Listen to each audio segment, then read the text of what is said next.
और MPPSC की करें तैयारी तथागत IAS के साथ। डेली आंसर राइटिंग और सिलेक्टेड फैकल्टीज के साथ Tathagat IAS, orange business park, Bhanwarkuan square, Indore. For demo class call 8839177961। तो नाउ हम लोग बात कर रहे थे, now we are starting modern history, आधुनिक इतिहास। और जब हम मॉडर्न हिस्ट्री पढ़ते हैं तो मेरा तरीका थोड़ा सा अलग है पढ़ाने का। तो जब हम मॉडर्न हिस्ट्री पढ़ेंगे तो हम किन चीज़ों की बातें करेंगे। तो आपको पता ही है, जो मॉडर्न हिस्ट्री का टाइम है, it is basically from mid 18th century. आपको ये मिड 18th सेंचुरी से हम चालू करते हैं अराउंड 1750, और हम कहाँ तक लेके जाते हैं इसको, जब तक हम क्या नहीं हो गए, आज़ाद नहीं हो गए। तो हम बेसिकली इन टॉपिक्स को कवर करेंगे, ठीक है। अब आपको पता है कि जो पूरा टाइम रहा मिड 18th सेंचुरी या 1757 ऑनवर्ड्स, यहाँ पे एक बड़ी पावर इंडिया में रूल करेगी। वो कौन सी है? ब्रिटिशर्स। तो यहाँ पे हम देखेंगे बेसिकली क्या, ब्रिटिशर्स। तो हम इस पूरे इवेंट को हम ऐसे सीक्वेंस में नहीं पढ़ते कि लाइक ओके कि 50 में क्या हुआ, 52 में क्या हुआ, 54 में क्या हुआ, 57 में क्या हुआ, ये 60, 70, 80, 90 ताकि अब कहानी नहीं सुनानी मेरे को। तो हम यहाँ पे कैसे पढ़ेंगे इस पूरे को? We will divide entire topics into 3 parts.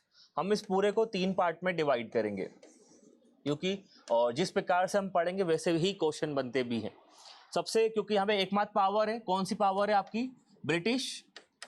सबसे पहले हम देखेंगे ब्रिटिश यहाँ पे आए कैसे और उन्होंने किस प्रकार से इंडिया पे कंट्रोल किया। भाई इंडिया में ब्रिटिश आए, सुना होगा आपने। अंग्रेज तो कंपनी लेके आए थे, लेकिन एक कंपनी इतना बड़ा एम्पायर कैसे क्रिएट कर दी, और कई सारी बैटल लड़ेंगी, कई सारी फाइट लड़ेंगी। तो फर्स्ट टॉपिक हमारा वही रहेगा, that is British expansion, Bharat में ब्रिटिश का विस्तार। तो ब्रिटिश एक्सपांशन इन इंडिया, किस प्रकार अंग्रेज हमारे यहाँ पे आए और क्या करा उन्होंने, विस्तार किया जगह जगह पे। पहला हम ये पढ़ेंगे। जब हम ये पढ़ेंगे ब्रिटिश एक्सपांशन इन इंडिया, इसका मतलब क्या है, इसमें हम बेसिकली क्या पढ़ने वाले हैं, उनकी वॉर्स और जो जुड़ा हुआ एफर्ट्स है, किस प्रकार से उन्होंने पूरा कंट्रोल किया किस पे, इंडिया पे। उन्होंने कौन कौन सी वॉर्स लड़ी, क्या क्या स्टेप्स लिए, वो सारा किसका पार्ट हो जाएगा आपका, उस सिस्टम का। वॉर या उनकी क्या पॉलिसीज थी एक्सपांशन को लेके, क्या नीतियां रखी हैं आपने, वो सारा पार्ट हम इसमें कवर करेंगे। ओके, पहला पार्ट क्या रहेगा आपका, ब्रिटिश एक्सपांशन। तो जब कोई भी चीज, जब एक्सपांशन उनका हो जाएगा, फिर वो क्या करते हैं, इंडिया में रूल करने के लिए कई सारे नियम लाते, कई सारे कानून नियम लाएंगे। आपने सुना होगा कुछ ना कुछ, लाइक रेगुलेटिंग एक्ट है ना, पिट्स इंडिया एक्ट, या जुडिशरी बनाएंगे, सिविल सर्विस लेके आएंगे, लाएंगे सब चीजें। भाई होगा, इंडिया में कोई सिस्टम था नहीं, हम मिडिवल टाइम की कंट्रीज थे, तो कोई नया सिस्टम नहीं था। लेकिन जब भी अंग्रेज हमारे यहाँ पे आएंगे तो क्या लेके आएंगे, मॉडर्न सिस्टम्स, क्या लाएंगे, आधुनिक चीजें लेके आएंगे। वो हम पढ़ेंगे सेकंड वाले पार्ट में, दैट इज ब्रिटिश पॉलिसीज। और कौन सी पॉलिसीज, पॉलिटिकल, सोशल और इकोनॉमिकल। तो जितनी भी उनकी नीतियां थी हम उनको एक साथ कवर करेंगे, ठीक है। ब्रिटिश पॉलिटिकल, सोशल और इकोनॉमिकल पॉलिसीज की क्या उनकी आर्थिक नीति थी। आपने सुना होगा रैयतवाड़ी, जमींदारी, सुना है नाम, सेटलमेंट उनका, वो सब हो गया। क्या व्यापार करते थे वो लोग, ओके। समाज सुधार के लिए लाइक सती खत्म किया उन्होंने, किया। वो सारे पार्ट किस में जाएंगे आपके, पॉलिटिकल, सोशल और इकोनॉमिक पॉलिसीज के अंदर, ठीक है। तो एक पार्ट हम पूरा ये पढ़ेंगे। तीसरा पार्ट हम पढ़ेंगे जिसको हम बोलते हैं रिफॉर्म्स, रिफॉर्म मूवमेंट। इंडिया में एक अलग प्रकार का रिफॉर्म्स या कई सारे क्या हुए, कुछ मूवमेंट हुए हैं, उसको हम अलग पार्ट में दिखेंगे। And you can add one more, fourth, और फोर्थ में अकेला हम क्या पढ़ेंगे, इंडियन नेशनल मूवमेंट। जब 1885 ऑनवर्ड्स क्या चालू हो जाएगा, आज़ादी के लिए संघर्ष, कांग्रेस की स्थापना हो जाएगी। फिर वो सारे इवेंट्स जो हैं 1885 का हम किस में पढ़ेंगे, क्या क्या इवेंट्स हुए आज़ादी को लेके, याद रहेगा। तो we will go by this pattern. तो हम ये 3-4 पार्ट में डिवाइड करेंगे। तो जो लोग पहले कुछ थोड़ा बहुत जानते हैं तो इट्स फाइन, जो लोग एकदम नए आए हैं, एकदम मतलब like kind of blank slate, बस पैदा हुए हैं सीधे यहीं पे आ गए, उन लोग के लिए मेरे सजेशन है, सलाह है, कोई भी एक गंदी सी किताब उठा लें, पुराने जमाने कोई सी भी बेसिक किताब, घर जाके उसको अपनी आंखों से एक बार देख ले। इतना कष्ट उठाना पड़ेगा थोड़ा सा। कोई भी किताब XYZ, आपको विपिन चंद्रा पढ़नी है आप वो पढ़ लें, कोई दूसरी किताब पढ़नी, लूसेंट पढ़नी, लूसेंट पढ़ ले, विपिन चंद्रा, मतलब कोई भी एक किताब पढ़ लें, just because of I want की लाइक अब पता होना चाहिए कि ये क्या है। जब मैं कोई जिक्र भी कर रहा हूँ कोई चीज़ का, तो यू नो कि ओके मतलब सिविल सर्विस, तो बोलो सर ये क्या होता है, मुझे वो नहीं सुनना कि सिविल सर्विस क्या होता है। लाइक तो जो भी टर्म होती है, लाइक मैं बोल रहा हूँ आप पीजेंट्स, तो पीजेंट्स क्या होते हैं, तो भाई किसान होते हैं, ठीक है। तो ये चीज़ें नहीं आनी चाहिए। तो अगर जो भी किताब एनसीईआरटी हो कुछ भी हो, जस्ट एक गोद, ऐसा भी नहीं कि सब याद हो जाए, जस्ट 100 पन्ने 200 पन्ने का है, ऐसे पलटाते रहो ताकि माइंड में क्या जाता है, एक फ्रेमवर्क, एक वर्ड्स, कुछ क्या हो रहा है क्या नहीं हो रहा वो आप पढ़ सकते हैं। एक किताब है लाल कलर की आती है, मॉडर्न हिस्ट्री ऑफ इंडिया, जिसको हम बोलता हूँ वाहियात किताब, उसको नहीं पढ़नी चाहिए, वो आप पढ़े क्योंकि वो आपके लाइक है। अभी आप उसको पढ़ लेंगे तो एटलीस्ट आपकी स्टोरी माइंड में आ जाती है। एक्चुअली वो हम इसलिए रिकमेंड नहीं करते कि वो क्या है, उसमें स्टोरी है, काइंड ऑफ नोवेल लिखी है, उससे आप आंसर लिख नहीं सकते। लेकिन 200 पेज की किताब है, पूरी समरी दी हुई है, समझने के लिए क्या है वो काफ़ी अच्छा है, ठीक है। तो उसको आप एक बार रिव्यू कर लीजिए ताकि फिर हम जब पढ़े रहे होंगे तो आपको फिर इशू नहीं आएगा, ठीक है। तो या तो आया समझ में, क्लियर है, तो हम इस प्रकार से चलेंगे। कोई डाउट इसमें ना? इस पे चलने से पहले, क्योंकि ब्रिटिशर्स आए हैं, तो फर्स्ट टॉपिक हम पढ़ते हैं, ब्रिटिश अकेले नहीं आए थे, तो first is the European powers.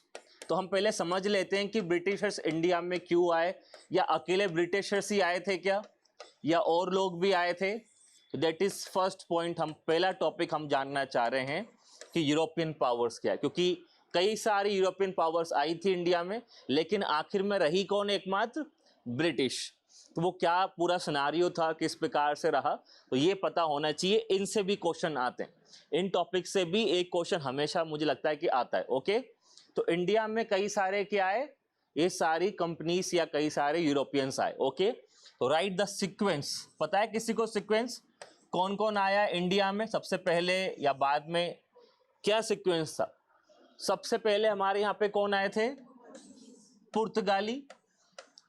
सबसे पहले कोई अंग्रेज जो भारत, अंग्रेज क्या बोले, विदेशी, जो यूरोपियन, वो जो भारत में आए वो कौन थे, पुर्तगाली। कब आए थे, अभी हम पढ़ेंगे। पुर्तगाली आप पता ही होगा आपको, 1498 में वो कब आ गए थे इंडिया में, उनकी एंट्री हो गई थी, मामा जी आ गए थे, वास्को डी गामा। अभी हम डिटेल में पढ़ेंगे थोड़ा सा, बस मैं लिखा रहा हूँ पहले सीक्वेंस, कौन कौन आया। सबसे पहले कौन आया था, पुर्तगाली। दूसरा, इनके बाद आए थे नीदरलैंड या डच। इनके बाद इंडिया में कौन आया, डच। सबसे पहले पुर्तगाली आए। बेसिकली क्या इवेंट था, एक इंडिया पे लोग पहले भी आया करते थे, वो रूट था नॉर्मल रूट। कौन सा रूट था, तुर्की अरब से आते थे लोग वहाँ, लेकिन बीच में वहाँ पे क्या चल रहा था, जो यूरोपियन वाला टाइम था, पर रेनेसा के पहले का टाइम था, तो लोग रूट भूल गए थे, कहाँ जाना है कहाँ नहीं जाना। इसी बीच में डिस्कवरी होती है किसकी, सी रूट। सी रूट मतलब कौन सा, केप ऑफ गुड होप, सुना है नाम। तो जो अफ्रीका आपका कॉन्टिनेंट आपने देखा है सब, तो अफ्रीका के कहाँ से, यहाँ से रूट मिल गया जाने का।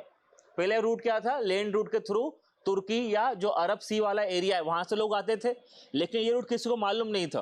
अब इधर कंट्रोल किसका है, ऊपर ओटोमान तुर्क्स वगैरह का, वो अलाउ नहीं करते थे। देन इसी बीच में क्या हुआ, पुर्तगाली और स्पेन के लोगों ने कौन सा रूट खोज लिया, केप ऑफ गुड होप। और इसी के बाद से क्या हुआ, इंडिया और जो ये साउथ ईस्ट एशियन कंट्रीज है, यहाँ पे अंग्रेजों के आने की क्या लगी, होड़ लग गई। याद रहेगा, discovery of Cape of Good Hope, जो कौन सा है, एकदम टिप है किसका, अफ्रीकन कॉन्टिनेंट का, नो साउथ अफ्रीका वगैरह कंट्रीज है। इसलिए आप पाएंगे ना सिर्फ इंडिया, इवन साउथ अफ्रीका में भी क्या हुआ, कंट्रोल किसने रख लिया, इन्हीं डच लोगों ने, इन्हीं किसने, अंग्रेजों ने। ये डच लोग सिर्फ डायरेक्ट इंडिया नहीं आएंगे, पहले कहाँ जाते हैं, ये अफ्रीका में रहते हैं।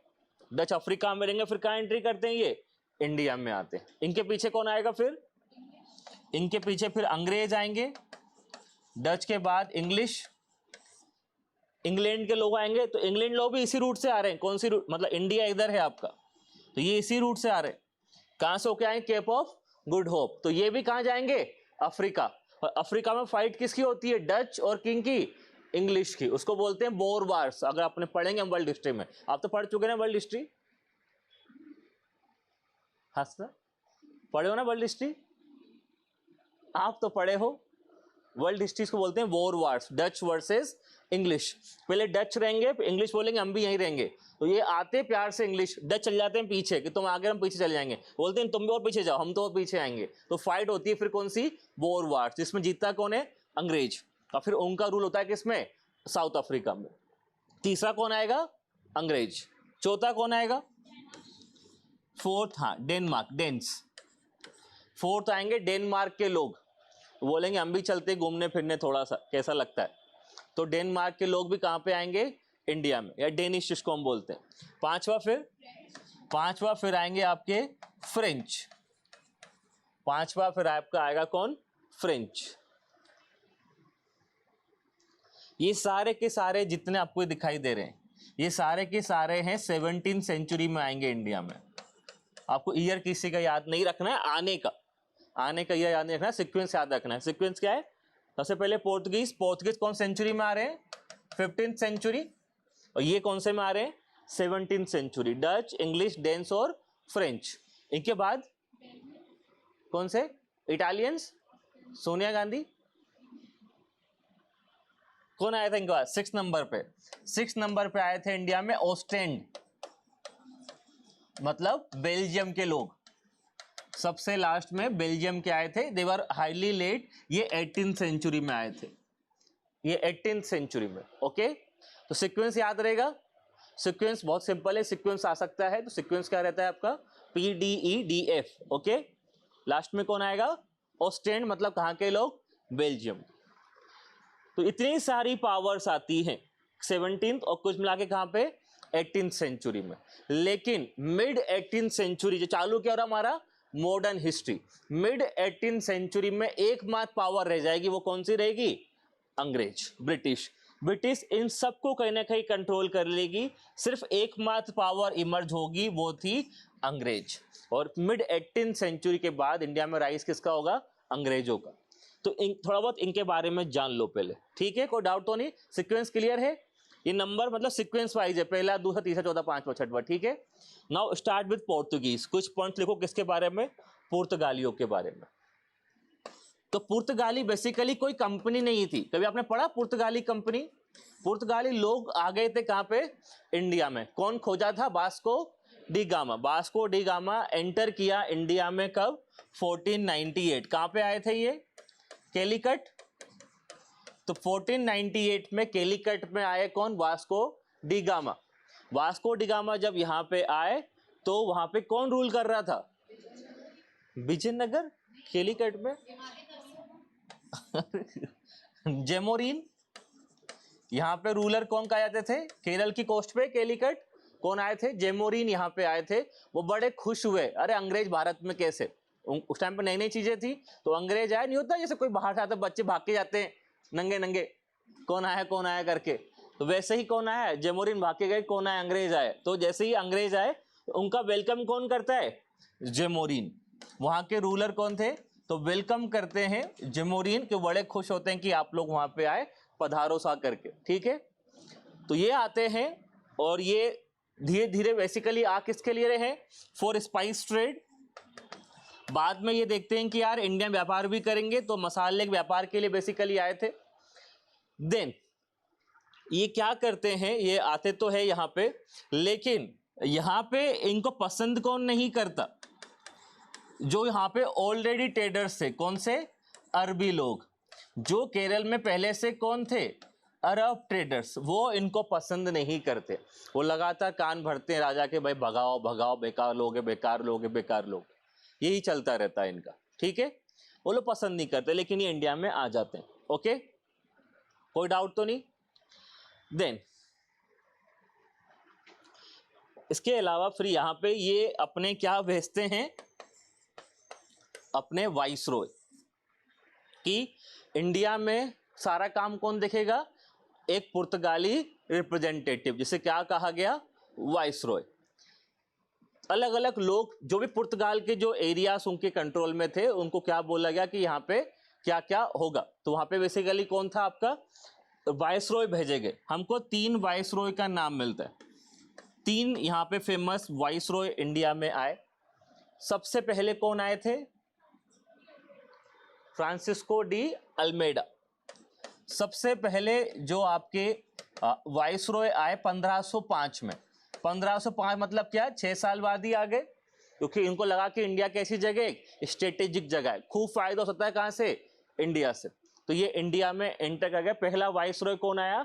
फ्रांसिस्को डी अल्मेडा, और इसने चालू करी इंडिया में, इसको हम बोलते हैं क्या, नीले पानी की नीति, blue water policy. Blue water policy जानते हैं हम कि हमें क्या करना है, मैक्सिमम एरियाज कंट्रोल करना है। हमारी पावरफुल नेवी होगी और नेवी के थ्रू हम क्या करेंगे, हमारे इलाके हम उसको क्या करेंगे, सुरक्षित करेंगे। तो ये फ्रांसिस्को डी अल्मेडा ने क्या चालू किया आपके लिए, ब्लू वाटर पॉलिसी। तो ब्लू वाटर पॉलिसी हम आज भी यूज करते हैं इंडियन कॉन्टेक्स्ट में। ब्लू वाटर मतलब होता है आपके पास इतनी पावरफुल क्या होनी चाहिए, नेवी, वो आपको सिक्योर कर सके, आपको कंट्रोल कर सके। तो इसका मतलब होता है ब्लू वाटर नेवी का पॉलिसी का मतलब आपकी स्ट्रॉन्ग नेवी के थ्रू हम इलाकों को कंट्रोल करना चाहते हैं। तो ये पहला व्यक्ति कौन था, फ्रांसिस्को डी अल्मेडा। सिर्फ यही नहीं कि इसने ब्लू वाटर पॉलिसी चलाई, इसके अलावा इसने क्या करा, इसके अलावा इसने इंट्रोड्यूस किया cartaz system. He was the first who introduce cartaz system या कार्टास सिस्टम। सुना है नाम आपने इसका, क्या होता है ये, परमिट में क्या करेंगे,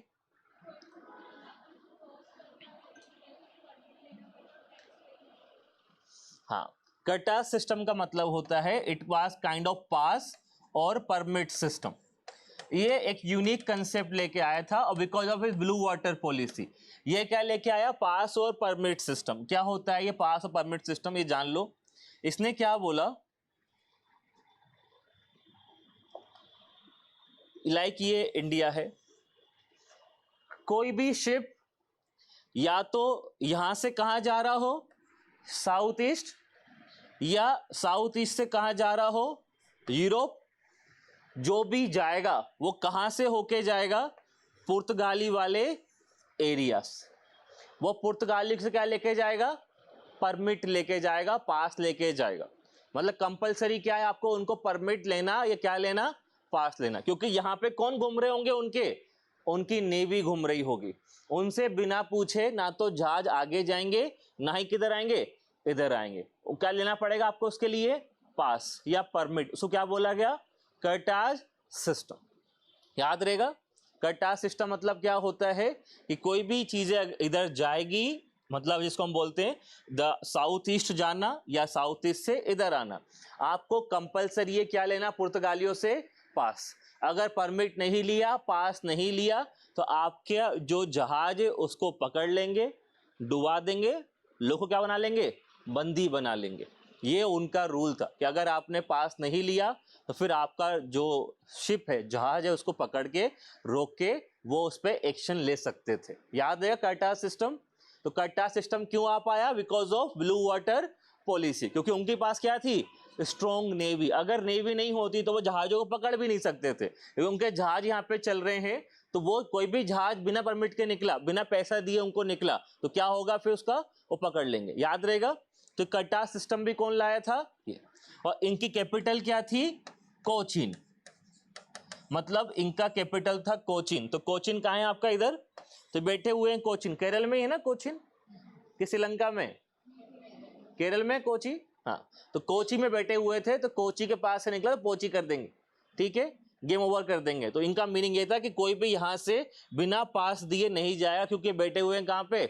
तो क्या लेके आए थे, कार्टाज सिस्टम, और इनकी कैपिटल क्या रही, कोचीन। याद रहेगा।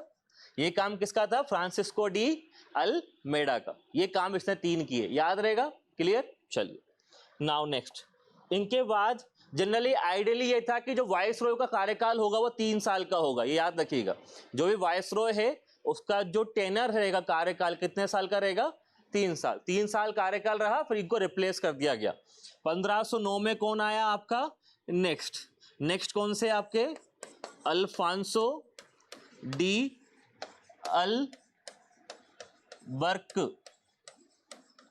अल्बर्क्यू, ये आएंगे आपके नेक्स्ट, अल्फांसो डी अल्बर्क। तो जो थे ये 1509 में आपके आएंगे, उनका 3 साल हो जाने के बाद। ये 2 टर्म तक रहेंगे, 2 कार्यकाल पूरा करेंगे, 3-3 साल का 2 बार। 1509। मोस्ट फेमस भी कौन है, अल्फांसो डी अल्बर्क। ये क्या करेंगे, ये एक काम करेंगे, ये फेमस लड़ेंगे battle of Goa. He fought the famous battle of Goa 1510 में। Battle of Goa famous battle of Goa, ठीक है।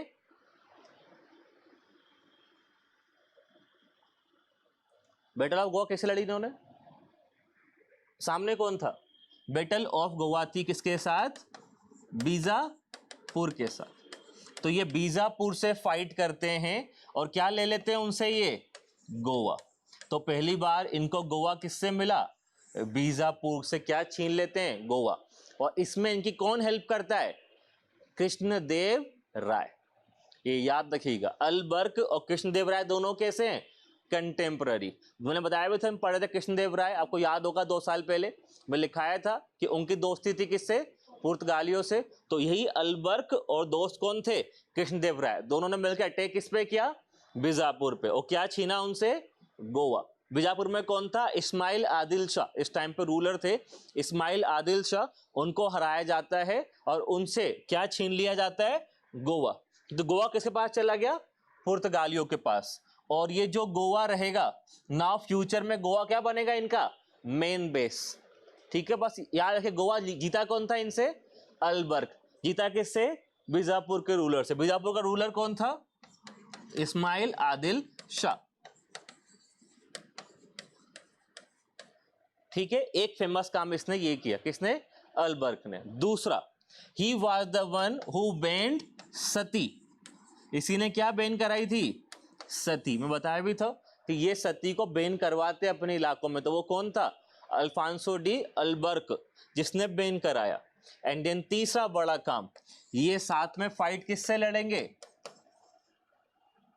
किससे फाइट होगी इनकी, इनकी फाइट होगी that is battle of Surat या Suvali, Suvali actually, battle of Suvali. ये अंग्रेज से भी लड़ जाएंगे, ये अंग्रेज से भी लड़ेंगे बैटल ऑफ सुवाली करके। और यहाँ पे इनकी डिफीट भी होगी। और यहाँ पे अंग्रेजों की मदद, हम ये कहानी बार बार रिपीट होगी। और यहाँ पे इनको इंग्लैंड के जो लोग थे वो हरा भी देंगे, इंग्लिश हरा देंगे। और इंग्लिश को सपोर्ट कौन करेंगे, मुगल्स। तो मुगल्स में कौन थे, जहांगीर। जहांगीर प्लस कौन, अंग्रेज, दोनों मिल जाएंगे, किसको हराएंगे, वो पुर्तगालियों को। तो यहाँ बैटल ऑफ सुवाली भी ये लड़ेंगे। And then most important part, बड़े आगे, यही जो आपका कौन है, अलबर्क, ये क्या काम करेगा। और ये जो एक पॉइंट मैं बताने जा रहा हूं, यही आपको एक चीज मिलेगी,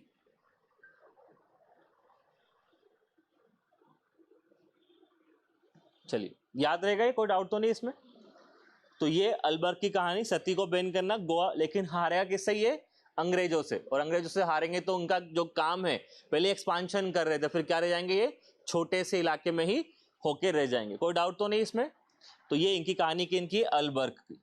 नाउ तीसरे कौन थे आपके, 1515 का कौन आएंगे आपके, नीनो द कूना। अब इनके नाम ऐसे ही हैं।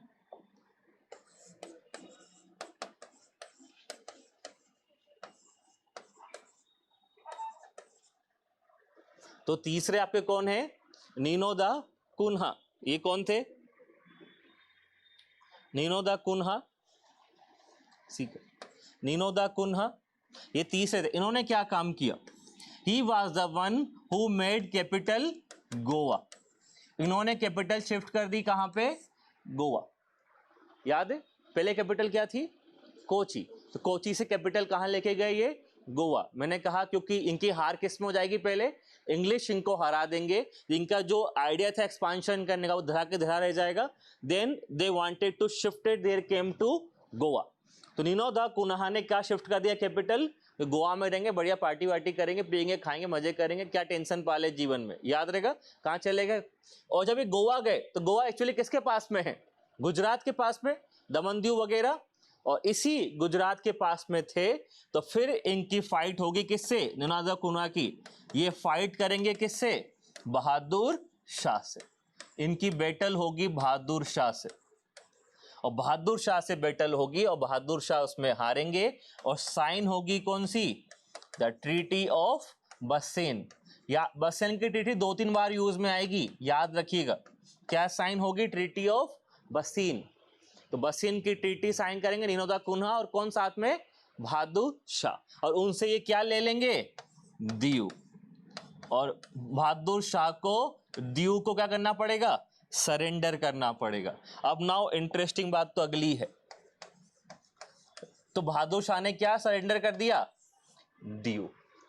तो अल्टीमेटली नीना दो कुना के बाद आपको क्या देखने को मिल रहा है, फ्यूचर में भी यही रहने वाला है, गोवा और दमन एंड दीव, यही इनके पास क्या रहने वाले हमेशा से, पोजीशंस। तो आप पढ़ते भी हैं जब आजाद होते हैं ये कंट्रोल किस पास होता है, गोवा का, पुर्तगालियों के पास। यही एरिया एंड तक इनके पास रहेंगे, ये एक्सपांशन नहीं कर पाएंगे, याद रहेगा।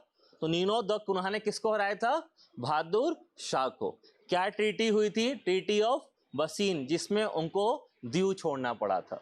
यही क्वेश्चन इसी साल यूपीएससी प्री में आया कि who was the ruler of Gujarat who surrendered due to Portuguese.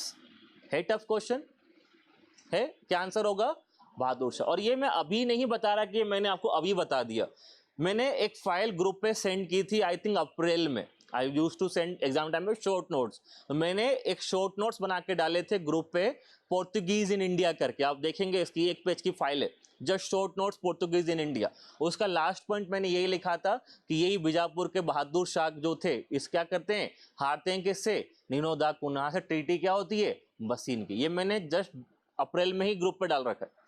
तो जस्ट बिकॉज ऑफ, क्योंकि पता है कि कहाँ कहाँ से वो फैक्ट्स बनते हैं, और यही क्वेश्चन एग्जाम में एज इट इज इस बार आया हुआ है कि किसने सरेंडर किया। याद रहेगा आंसर, बहादुर शाह। तो ये इनके क्या है, पॉलिटिकल कहानियां, कोई डाउट तो नहीं इसमें। तो अल्टीमेटली इनका कैंप कहां रह जाएगा, गोवा, दमन और दीव में, क्योंकि ये किससे हार चुके थे, अंग्रेज से। अंग्रेज से हार गए। पहले इनकी मंशा बहुत थी कि क्या करूं मैं, बहुत सारी फैक्ट्रियां खोल दूं। इनकी पहली फैक्ट्री भी कहां खुलेगी,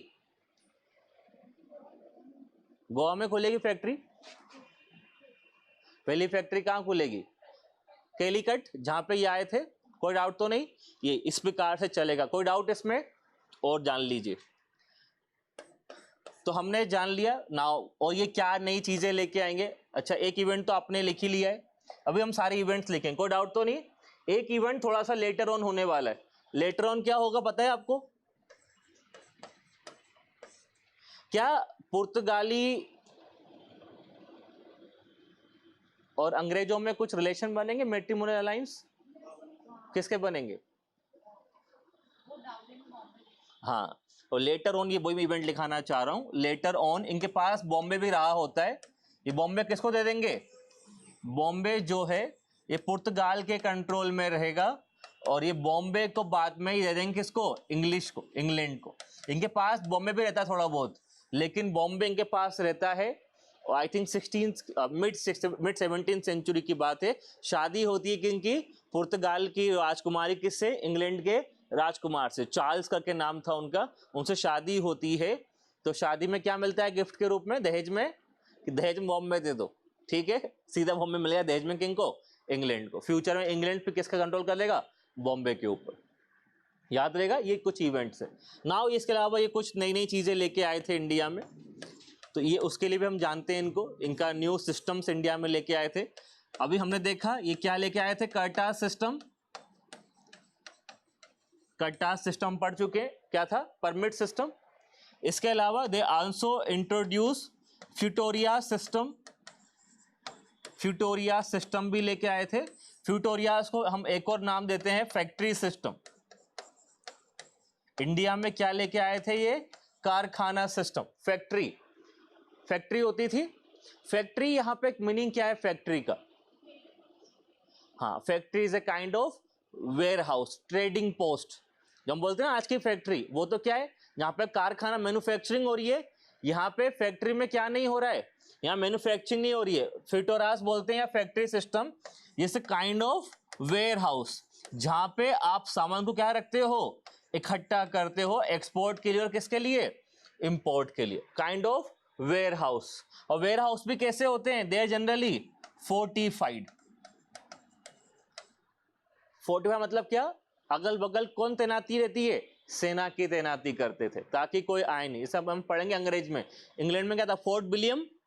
नाम क्यों था फोर्ट विलियम, क्योंकि वो जगह थी वहां पे लगातार क्या था, किलेबंदी थी, लोग वहां पे हथियार लेके खड़े थे, नाम क्या पड़ा उसका, ऐसे ही फोर्ट विलियम। वैसे ही इनका भी क्या था, ये क्या है, फ्यूटोरियास या फैक्ट्री सिस्टम। तो फैक्ट्री क्या था, kind of warehouse kind of चीजें थी जहां पे सामान इकट्ठा रखा जाता था एक्सपोर्ट के लिए, और उसके रखवाली करते कौन थे, गनमेन्स या इनके सेना के लोग। याद रहेगा प्रिटोरिया सिस्टम, कोई डाउट तो नहीं।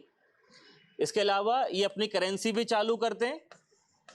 क्या है इनकी कॉइन्स का नाम, पढ़े थे हम लोग पहले, कौन से कॉइन्स थे, क्रूजेडो, कुछ याद रहता है आपको खुद के अलावा, क्रूजेडो नाम के सिक्के थे इनके, ये भी लाए थे। इसके अलावा और क्या लेके आए ये लोग, हटा दूं मैं इसको। इसके अलावा इन्होंने एक रूल बनाया, इन्होंने बोल दिया कि हमारी क्या है, मोनोपोली रहेगी, मोनोपोली ओवर ट्रेड ऑफ, इन्होंने कहा घोड़े, आर्म्स, अम्यूनिशन, घोड़े, आर्म्स और अम्यूनिशन पे क्या बोल दिया, एकाधिकार, और साथ मसालों पे भी। तो मसाले, हथियार और क्या, घोड़े पे क्या बोल दिया, एकाधिकार। मतलब ये सिर्फ कौन ट्रेड करेगा, यही ट्रेड करेंगे, इनके अलावा कोई ट्रेड करते पाया गया तो उनसे फाइट कर लेते थे। तो दे डिक्लेयर्ड मोनोपोली, मोनोपोली किसका कंट्रोल है, सिर्फ मैं, हमारा ही कंट्रोल है, कोई दूसरा ट्रेड नहीं करेगा। तो इंडिया में जो भी घोड़े लाएगा कौन लाएगा, हम लाएंगे, और दूसरे घोड़े भी कौन लाएगा, हम ही लाएंगे। घोड़ा एक चलने वाला एक चलाने वाला, दोनों घोड़े किसका अधिकार हो गया, इनका। याद रहेगा। इसके अलावा क्या नया लाए थे ये, इंडिया में नई क्रॉप्स लाए थे, हम लिखे थे नई क्रॉप्स क्या लेके आए थे। सबसे हमने देखा आलू, जिसके बिना मेस नहीं चल सकती, टमाटर जो लोगों को रुलाते रहते हैं आए दिन, और पपीता, अगर ये नहीं होता लोग डेंगू से ठीक भी नहीं होते, ऐसा ही है। तो थैंक्स टू कौन, आपके पुर्तगाली। पाइनएप्पल शेक बना के पी सकते हैं लोग। गुआवा, वो सड़ी से आइसक्रीम नहीं आती अगर गुआवा नहीं होती तो, ठीक है, बहुत ही थर्ड क्लास आइसक्रीम, मतलब कुछ नहीं तो आइसक्रीम पर नमक मिर्ची डाल के खिला रहा है आदमी इस समय, मतलब कुछ भी बेच दे इंडिया में चाहो तो, ठीक है। पाइनएप्पल, गुआवा, और क्या लाए थे इसके अलावा, दे आल्सो ब्रिंग हुक्का, इनकी वजह से बर्बाद होगी जनता।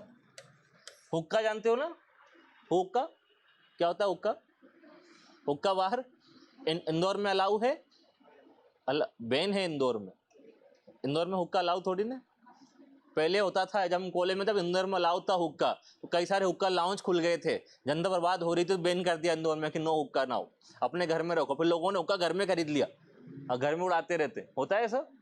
तो हुक्का भी ये इंट्रोड्यूस करे थे, potato, tomato, papaya, pineapple, guava, kind of thing. याद रहेगा, हम लिख चुके हैं पहले भी एक बार। ये सारी क्रॉप्स कौन लेके आए थे इंडिया में, कौन, पुर्तगाली, ठीक है। कोई डाउट है। हुक्का में क्या लगेगा अंदर, तंबाकू, तंबाकू भी लाए थे ये लोग, दे आल्सो इंट्रोड्यूस तंबाकू, ठीक है। और इन्होंने नया क्या करा था, व्हाट दे डिड नेक्स्ट, और इन्होंने क्या फायदा किया था बताए। इसके अलावा इन्होंने एक और काम किया था, हाँ, इंडिया में क्या लेके आए थे, प्रिंटिंग प्रेस। भारत में पहली बार प्रिंटिंग प्रेस यही लोग लेके आए थे। हालांकि जो फेसेस होते ना टाइप, वो इंडियंस नहीं थे, वो पुर्तगाली ही फेसेस थे, फेसेस लेटर टाइप होते, छपकते हैं लेटर, तो वो इंडियन लेटर नहीं थे, लेटर कौन से थे, पुर्तगाली वाली थे। लेकिन प्रिंटिंग प्रेस ये लाए थे, और इंडिया की पहली बुक भी कौन लिखेंगे, यही लोग। भारत में पहली बुक, इसको बोलते हैं काइंड ऑफ मॉडर्न बुक, जो टाइप हुई थी, वो कौन लेके आया था, पुर्तगाली। क्या नाम था बुक का, जेस्यूट ऑफ गोवा। पहली बुक का नाम हमको मिलता है जेस्यूट ऑफ गोवा, पहली बुक भी यही लाए थे। बुक तो बहुत सारी मिली, लेकिन सब क्या होती थी बेसिकली, हैंड रिटन, यही था ना। अब लेकिन कैसी मिल रही है आपको, प्रिंटिंग मतलब टाइप होके मिल रही है। एंड इसके अलावा नया क्या करा इन्होंने, इंडिया का ट्रेड ओपन किया किसके साथ, they opened India trade with Philippines. तो अभी तक हमारा ट्रेड नहीं था किसके साथ, फिलीपींस के साथ उस टाइम पे। तो फिलीपींस से हमारा ट्रेड खुला, हमारा ट्रेड खिला किससे? जापान से। फिलीपींस और जापान से ट्रेड खुला। अच्छा, ये जो चीज लिखी है इसको बोलते हैं, ये इंडिया में इन्होंने इंट्रोड्यूस करी, लेकिन कहां से इंट्रोड्यूस करी इन्होंने? एक वर्ड मिलता है फ्रॉम न्यू वर्ल्ड, ये नई दुनिया से लाए थे। तो ये न्यू वर्ल्ड क्या है? ऐसा क्वेश्चन बनता है कि what are the crops that was introduced in India from new world. तो न्यू वर्ल्ड क्या था? ये व्हाट आर न्यू वर्ल्ड मतलब जो नई चीज खोजी गई थी। वजह से 15th सेंचुरी में क्या था? यूरोप, इंडिया, यही कंट्रीज थी। क्या लोग जानते थे अमेरिका को या साउथ अमेरिका को? नहीं जानते थे। किसने खोजा था फिर? कोलंबस। री इन्वेंटेड किसने किया उनको? कोलंबस। वो दुनिया कौन सी कहलाई गई फिर? New world. साउथ अमेरिका या अमेरिका क्या कहलाया गया? New world. तो ये क्रॉप्स कहाँ लगाई थी इन्होंने? वहां पे। वहां से कहाँ लेके आई? ये इंडिया में। जब बोलते हैं न्यू वर्ल्ड मतलब क्या है? अमेरिका। याद रहेगा। नई दुनिया क्यों? उस टाइम पे कोई जानता नहीं था, थी तो वो, लेकिन लोगों ने पहली बार देखी तो क्या नाम पड़ गया उसका? New world. तो ये वहां से इंडिया में लाए थे। आलू कचालू वालू सारा कार्यक्रम वहीं पे रहा। ठीक है। तो पहली, और इन्होंने इंडिया का ट्रेड खोला किनके साथ? फिलीपींस और जापान के साथ, जब तक हमारा उनसे कोई लिंक नहीं था। याद रहेगा। ये सारे काम किसने किए हैं? आपके पुर्तगाली भाइयों ने। क्लियर है? पुर्तगाली, कोई डाउट इसमें? तो वही होने जा रहा है। ये पुर्तगाली बहुत पुराने थे, लेकिन आफ्टर डिफीट विद ब्रिटिश, जब ये हार गए, अब बाद में कहाँ शिफ्ट हो गए? एट द एंड जो कंक्लूजन हमारा है, गोवा, दमन एंड दीव पे क्या हो गया इनका? लिमिटेशंस। बोला हम कहीं और नहीं जाएंगे, गोवा में पार्टी करेंगे, मन भर जाएगा, कहाँ चले जाएंगे? दमन दीव पार्टी कर लेंगे, यहीं घूमते रहेंगे। तो इन्होंने अल्टीमेटली इनका लास्ट गेम कहाँ रहेगा? दमन और दीव में। तो पुर्तगाली चैप्टर खत्म हो गया, कोई दिक्कत तो नहीं। क्लियर? पुर्तगाली ना। दूसरे कौन है आपके? डच। डच, डच कौन सा इलाका होता है आपका? नीदरलैंड। सुना है नाम है सर? हॉलैंड या नीदरलैंड या क्या बोलते हैं उनको? डच। ये डच एक कंपनी बनती है, Dutch east India company. Company कब बनती है? 1602 में। ये कंपनी बनती है 1602 में, और ये कहाँ आते हैं? इंडिया में काम करने आते हैं। इनकी पहली फैक्ट्री कहाँ खुलती है? इनकी पहली फैक्ट्री खुलती है north Coromandel. You know Coromandel कहाँ है? कोरोमंडल ट्रोपोस्फियर के ऊपर, ईस्ट कोस्ट पे। कहाँ पे? ईस्ट कोस्ट पे, नॉर्दर्न सरकार के नीचे। अच्छा, नाम लिया नॉर्दर्न सरकार। ये नॉर्दर्न सरकार क्या नाम पड़ा? सदर्न सरकार नहीं है। आया क्वेश्चन समझ में मेरा कि नहीं आया? भाई जैसे आपने वर्ड यूज किया नॉर्दर्न सरकार, नॉर्दर्न, साउदर्न नहीं है।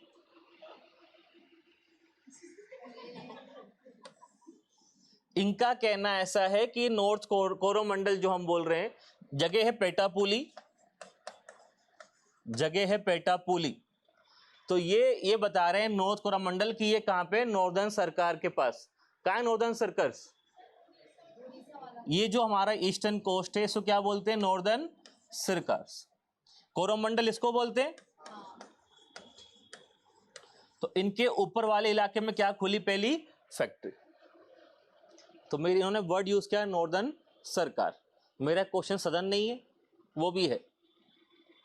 ज्योग्राफी के बच्चे मेरे महान। नॉर्दर्न सरकार इसको बोलते हैं। ये सदन सरकार है कि नहीं है? और सरकार नाम कहां से पड़ा?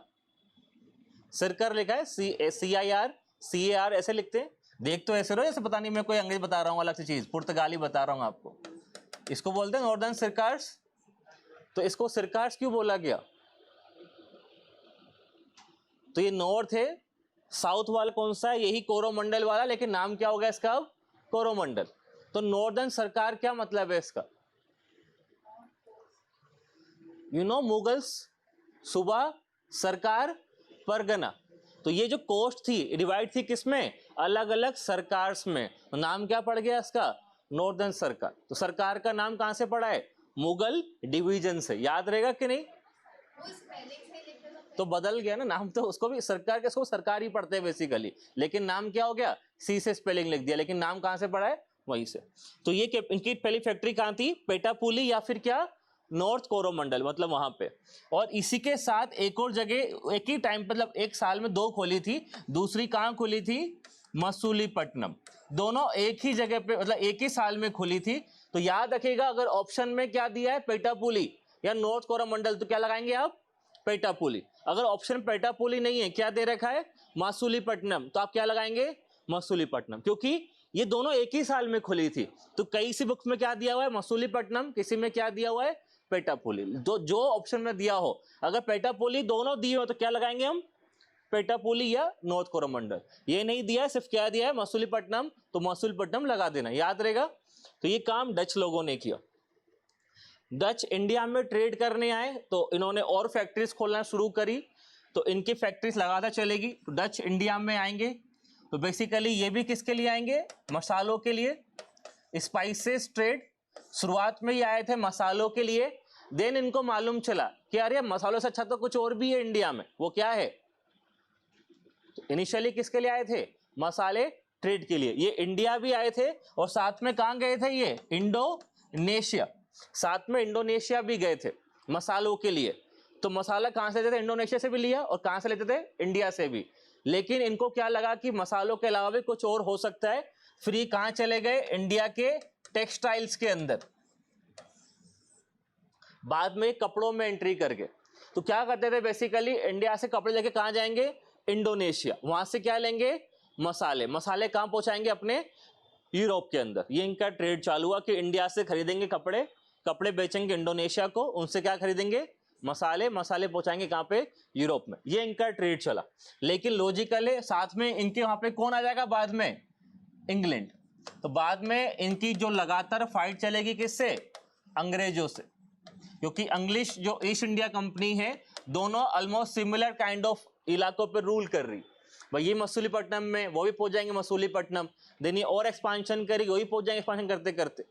तो ये बोलेंगे क्या, तुम सेम जगह फाइट तो होगी नहीं, दोनों बीच में, दोनों में एग्रीमेंट भी होता है, मतलब कहानी ऐसी कि दोनों में बीच में वो भी हो जाएगी, क्या बोलते हैं, राजीनामा, दोनों मिल बांट के रूल करेंगे। लेकिन फिर भी क्या होती है, लगातार लोग लड़ते ही रहते हैं, लड़ते ही रहते हैं, और फाइनली पुर्तगाली और अंग्रेज मिल जाएंगे और किसको हरा देंगे, डच को।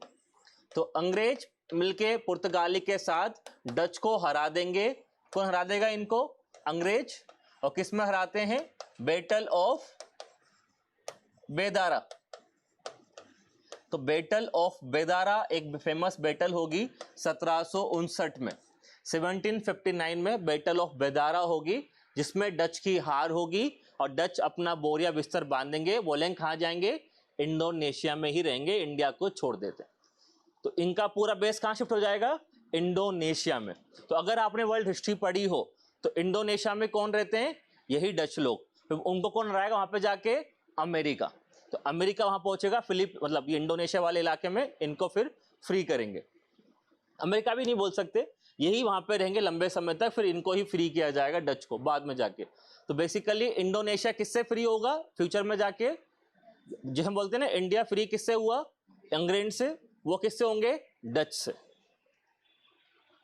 याद रहेगा कहानी पूरी, क्लियर है डच की कहानी। तो कब बनी फैक्ट्री, माइंड में रखना, क्योंकि फैक्ट्री या कंपनी बनने का भी क्या आता है क्वेश्चन, की कौन सी कंपनी कब बनी, पहली कौन सी, दूसरी कौन सी बनी।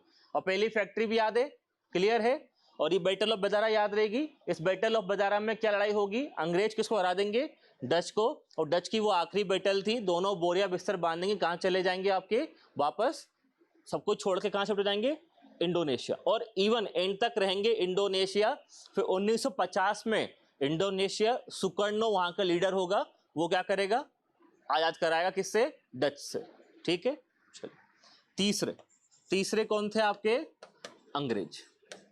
तो इंग्लिश ईस्ट इंडिया कंपनी या British east India company, British east India company. तो नाउ तीसरा, ब्रिटिश ईस्ट इंडिया कंपनी बनी कब, इट वॉज एस्टैब्लिश्ड इन 1599, 1599 में क्या होती है आपकी, ब्रिटिश ईस्ट इंडिया कंपनी का एस्टैब्लिशमेंट होता है। और नाम क्या था इसका? बेसिकली इसका नाम था मर्चेंट एडवेंचरर्स।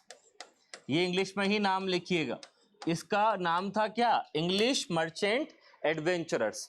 ये क्वेश्चन भी पूछा गया है कई बार कि कौन सी कंपनी का नाम था क्या? Merchant adventurers. तो क्या नाम था? Basically English east India company का। बनी कब ये? 1599 में। अब ये याद रखिएगा, कंपनी बनने का टाइम लेवल पूछ ले आपसे, पहले कौन सी बनी? तो इंग्लिश पहले किससे बनी है? डच से। डच कब बनी थी? 1602 में। ये कब बनी थी? 1590। लेकिन इंडिया में पहले कौन आ गया? डच। इंग्लिश उसके बाद में आए। तो कई बार मैच द कॉलम आएगा या सीक्वेंस आएगा कंपनी के बनने का और इंडिया में आने का, सीक्वेंस क्या हो जाएगा? हल्का सा चेंज हो जाएगा। याद रहेगा तो कंपनी कब बन रही है? ये 1599 में। डच कब बनी थी? 1602 में।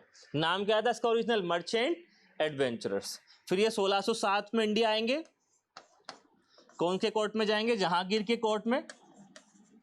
और जहांगीर इनको देगा परमिशन क्या खोलने की? फैक्ट्री खोलने की। और पहली फैक्ट्री कहाँ खुलेगी इनकी? और फर्स्ट फैक्ट्री इनकी खुलेगी कहाँ पे? 1608 में। कहाँ? सूरत। और पहली फैक्ट्री खुलेगी 1608 में सूरत। बाद में कहाँ चले जाएंगे? साउथ में, क्योंकि इनको लगता है कि साउथ में क्या पड़ा है?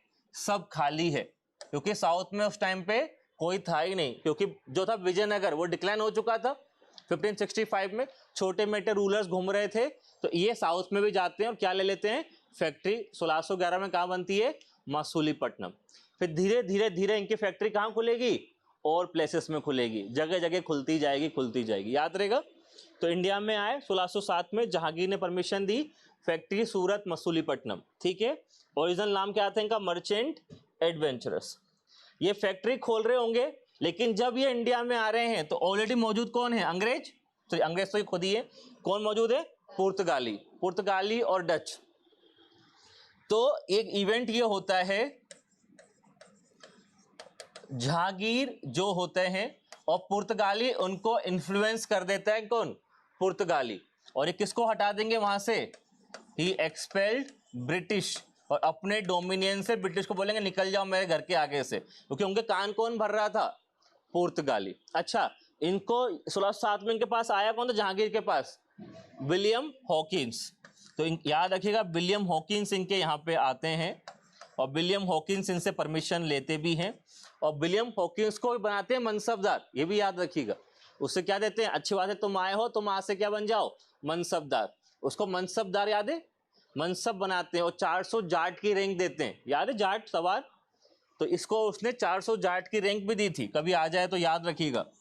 उसको रैंक भी दी कि 400 जाट की रैंक दो। बताओ, मनसबदार भी बना दिया। अंग्रेज को देखते कि वाह मजा आया तेरे को देख के, तो आज से क्या? मनसबदार। 400 जाट की रैंक ले ले। मतलब सैलरी कितनी हो जानी है? तो 400 जाट वालों की होगी। ठीक है ये। लेकिन बीच में फिर पुर्तगाली को पसंद नहीं आया। पुर्तगाली ने क्या करा? कान भरे किसके? जहांगीर के। और किसको हटा दिया उन्होंने? अंग्रेजों को। याद रहेगा। हटा देगा तो अंग्रेज फिर वापस कौन आएगा यहाँ पे? हटा दूं मैं इसको? 1611 में थॉमस रॉय। हटाऊं मैं इसको? कोई दिक्कत तो नहीं। फिर जहांगीर के ही कोर्ट में कौन आएगा? थॉमस रो, जेम्स का representative Thomas Roy. Thomas Roy आएंगे और ये परमिशन ले लेंगे किससे? जहांगीर से, कि पूरे इंडिया में क्या खोल सकता हूं मैं? कंपनी मैं खोल सकता हूं। और ये कंपनी खोलने की परमिशन ले लेंगे कि मेरे को ट्रेड करने की परमिशन दे दो। और जहांगीर बोलेगा ले लो। और फिर ये जहांगीर को इन्फ्लुएंस करेंगे किसके खिलाफ? पुर्तगालियों के खिलाफ। और फिर क्या होगा? यही जहांगीर और अंग्रेज मिल जाएंगे किसके खिलाफ? पुर्तगीज के खिलाफ। याद है आपको बैटल ऑफ सुवाली? और किसकी हार होगी फिर? पुर्तगालियों की। तो मुगल्स किससे मिल जाते हैं?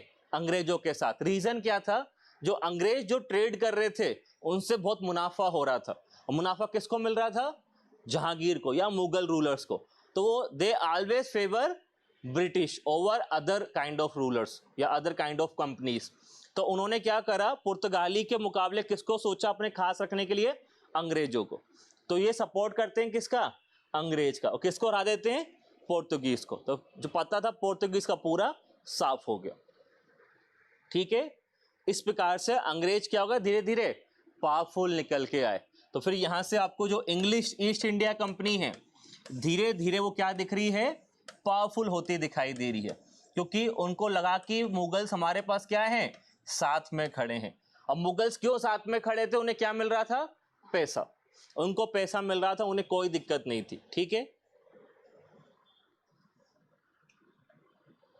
फिर क्या हुआ, कोई डाउट तो नहीं इसमें, क्लियर है? ये चलता रहेगा। पुर्तगाली तो हार चुके हैं, मतलब पित्ता साफ हो गया उनका, ये ऐसे ही चलता रहेगा। दे यूज टू एक्सपांड, और इन्होंने धीरे धीरे क्या कर दी, मोर एंड मोर फैक्ट्रीज इन्होंने ओपन कर दी, प्लस इन्होंने क्या ले लिया, बॉम्बे जीत लिया किससे, या ले लिया किससे, पुर्तगाली से। तो इनका इनिशियल बेस क्या था, सूरत, बाद में कहाँ हो जाएगा शिफ्ट, बॉम्बे। बाद में ये यहीं से क्या करेंगे, बेस बना के रखेंगे और रूल करना शुरू करेंगे। ठीक है, याद रहेगा। फिर इन्होंने क्या करा, रूलर आएंगे औरंगजेब,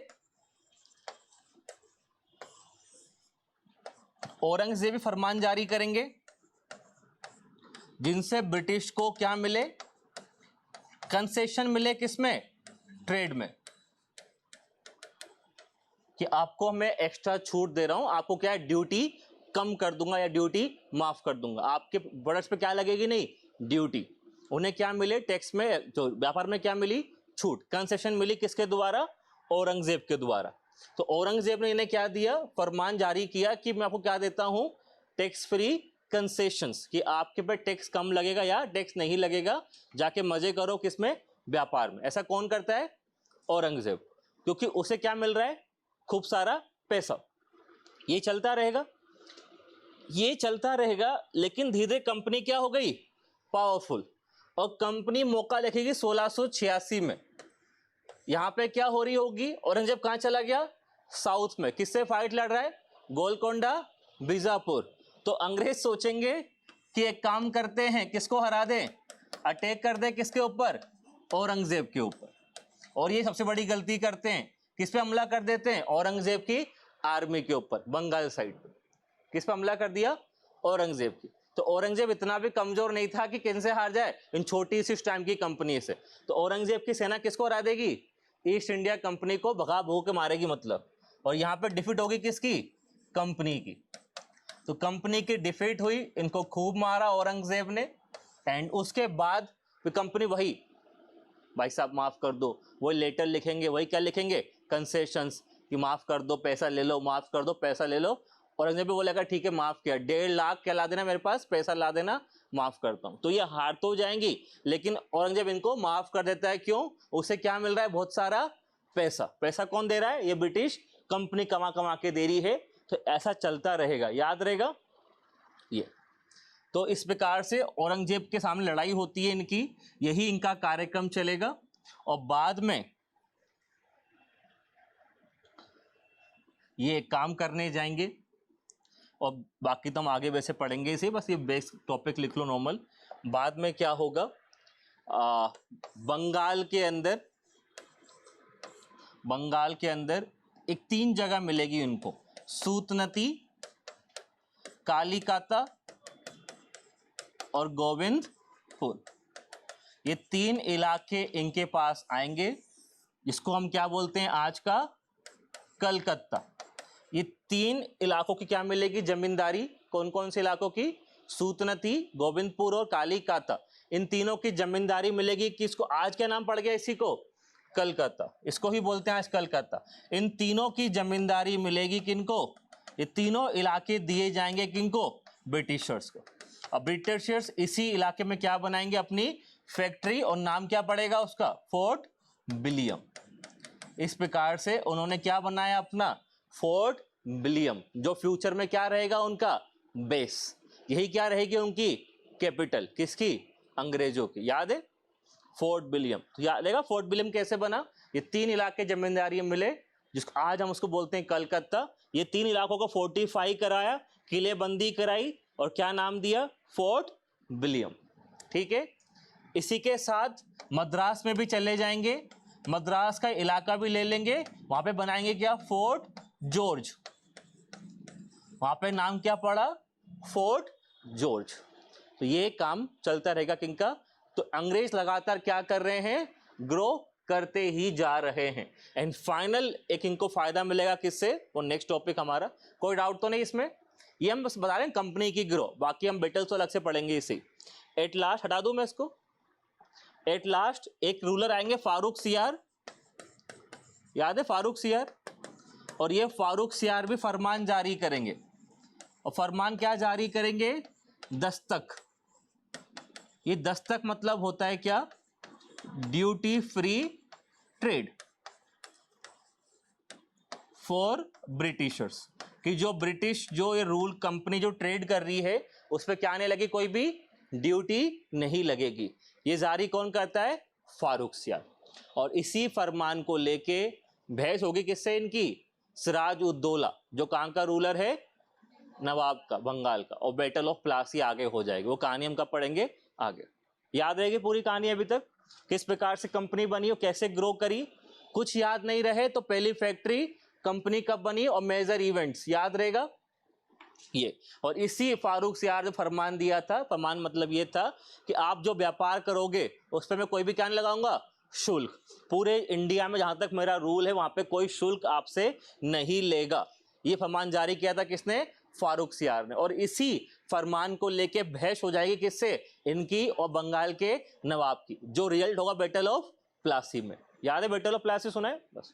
ये कहानी किसकी है, ब्रिटिशर्स की, कोई डाउट तो नहीं। चलिए अगले कौन आए थे आपके, फ्रेंच। तो फ्रेंच ईस्ट क्या हो गया, Danes, sorry Danes, Danes India में आते हैं डेनमार्क से। डेनमार्क, ये कंपनी कब बनती है, ईस्ट इंडिया कंपनी 1612, कंपनी बनती है कब, 1612। तो कंपनी का अगर वो आए मैच करने को, पहली कौन सी बनेगी, अंग्रेज, फिर कौन सी बन रही है, डच, फिर कौन सी बन रही है, डेच। 1612 में कंपनी बनती है। इंडिया में आते हैं लेकिन ज्यादा कुछ कर नहीं पाते, लिमिटेड इलाकों में ही रहते हैं, ज्यादा ये हाथ पैर नहीं मारते, लिमिटेड इंडिया में ही रहते हैं। और बेसिकली इनकी पहली फैक्ट्री भी कहीं खुलेगी, ये आते हैं त्रावणकोर, त्रावणकोर वाले एरिया में। और पहली फैक्ट्री भी कहाँ खुलेगी इनकी, त्रावणकोर, पहली फैक्ट्री भी कहीं खुलेगी, त्रावणकोर, त्रावणकोर केरल। तो केरल में ये आते हैं, त्रावणकोर में सेटल होते हैं, उसी त्रावणकोर में क्या बनाएंगे, पहली फैक्ट्री। तो वहीं पे ये सेटल हो जाएंगे, त्रावणकोर और साथ में nearby areas. Porto Novo वगैरह सुना है जगह, लाइक पोर्टो नोवो सुना है क्या जगह का नाम, बैटल भी हुई है पोर्टो नोवो की बैटल, कोई हैदर अली, नियर एरियाज जो थे लाइक पोर्टो नोवो वगैरह, वहां पे सेटल हो जाएंगे और उसी इलाके में रहेंगे, कुछ टाइम तक रूल करेंगे, वापस लौट जाएंगे, कुछ मिलेगा नहीं इनको। तो छोटी सी कहानी किनकी है, डेन्स वालों की। पहली फैक्ट्री याद है कि कहाँ पे थी, त्रावणकोर। इसके बाद सबसे लास्ट मेजर कौन आए थे, फ्रेंच। तो फ्रेंच ईस्ट इंडिया कंपनी कब बनी थी, 1664 में, 1664। सबसे लेट कौन आ रहा है आपका, बेसिकली ये। तो फ्रेंच आ रहे हैं 1664 में। जो फ्रेंच आ रहे हैं 1664 में, और इनकी पहली फैक्ट्री ये भी इंडिया में आए थे, और इनकी पहली फैक्ट्री कहाँ खोलेंगे, ये सूरत, और दूसरी खुलेगी कहाँ पे, मसूलीपट्टनम। तो ये भी फैक्ट्री खोलेंगे सूरत और किसमें, मसूलीपट्टनम में। सूरत और मसूलीपट्टनम इनकी इनिशियल फैक्ट्रीज थी।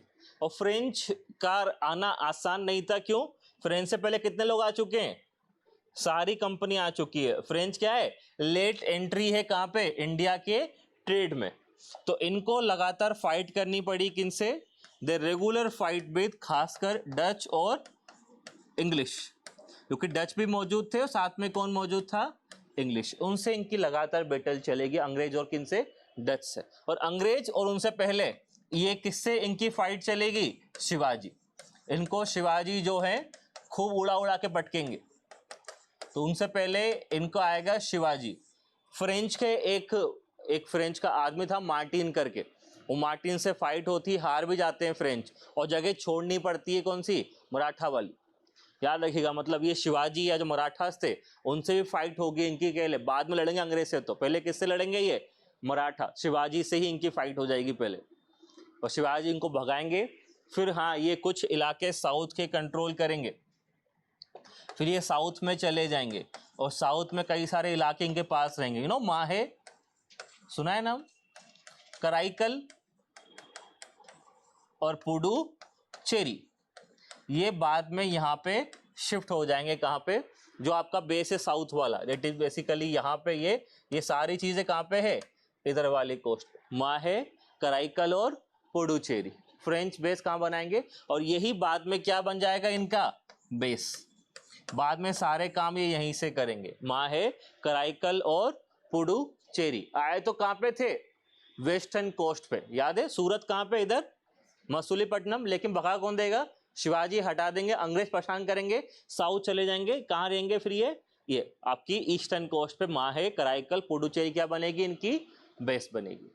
और दे वर द पावरफुल, कौन थे पावरफुल, फ्रेंच इतने आसान नहीं थे, and French were the most powerful. और यही जो फ्रेंच है ये किससे फाइट लड़ेंगे रेगुलर, तो बेसिकली जब 18th सेंचुरी की स्टार्ट होगी, तो उस 18th सेंचुरी के स्टार्ट में सिर्फ यही दो पावर रहने वाली, कौन सी, ब्रिटेन और फ्रांस। ये आपस में क्या लड़ेगी, द फेमस कार्नेटिक वॉर्स, वो भी हम पढ़ेंगे, तो बस लिख लो, इन दोनों के बीच में क्या चालू हुई है, बहुत सारी कार्नेटिक वॉर्स। 3 कार्नेटिक का ये युद्ध लड़ेंगे, वो हम भी पढ़ने जा रहे हैं, बस याद रखिएगा। यही ब्रिटेन फ्रांस दो ही एकमात्र पावर रहने वाली हैं जो एंड तक रूल करेगी, और इनके बीच में क्या होने वाला है, आपका वॉर।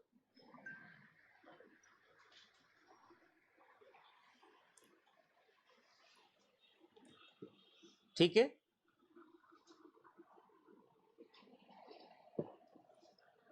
ये कहानी किसकी है, फ्रेंच की। अभी हम पढ़ेंगे ब्रिटेन फ्रांस का पूरा। नाउ लास्ट में कौन आया था, ऑस्टेंड, कहां से आए थे, बेसिकली बेल्जियम। ये कंपनी बनी थी कब, 1722 में। इन कंपनी का जो नाम बोलते हैं जिसने बनाई थी, या जो इसका रियल नाम है, वो क्या था, फ्लाउंडरर्स, जिसे था ना मर्चेंट एडवेंचरर्स, वैसे ही इनका नाम क्या था, फ्लाउंडरर्स। तो ये कंपनी किसने बनाई थी, फ्लाउंडरर्स ने, और ये कुछ खास एरियाज में रही रहेगी, आएगी, झलक दिखाएगी, वापस चली जाएगी। बेल्जियम कुछ हमें जानकारी नहीं मिलती है, तो बेल्जियम आपको याद नहीं रखना है, याद रहेगा, कोई डाउट इसमें। तो इतने सारे यूरोपियंस लोग भारत में आए थे, इवन स्वीडन के भी आए थे 1731 में, स्वीडिश भी आए थे, लेकिन वो चाइना चले गए, वो यहाँ पे रहे नहीं। If you want to write you can write date also. 1731 में स्वीडिश कंपनी भी चली थी, कुछ हम भी देख लेते हैं, लेकिन कहाँ चले गए ये, बोला चाइना बढ़िया है, इंडिया में तो क्या लगा है, बहुत सारी भीड़ ऑलरेडी मौजूद है, क्यों, मतलब वहाँ चले जाए, 2-4 लोग पीट के चले जाएं, तो हम कहाँ जाते हैं, हम चाइना सेटल हो जाते हैं। तो इंडिया के थ्रू कहाँ चले गए, फिर ये चीन में चले गए, वहीं सेटल हो गए। कहानी याद रहेगी पूरी, ये सारे क्वेश्चंस बन जाते हैं अपने आप में, कोई डाउट हो तो पूछो। कंपनी वाइज सबसे इंपॉर्टेंट है ब्रिटेन, पोर्तुगीज, मतलब पोर्तुगीज कंपनी तो नहीं थी, लेकिन पुर्तगाली, और आपका कौन, फ्रेंच, ये तीनों बड़े अच्छे से होने चाहिए, कोई डाउट हो तो पूछो। तो इतना सारा पढ़ने का मतलब ये था, जो हमने पढ़ाया, जो बेसिक किया, इट मीन्स हम बात कर रहे हैं जब 18th सेंचुरी की स्टार्ट होने जा रहा है,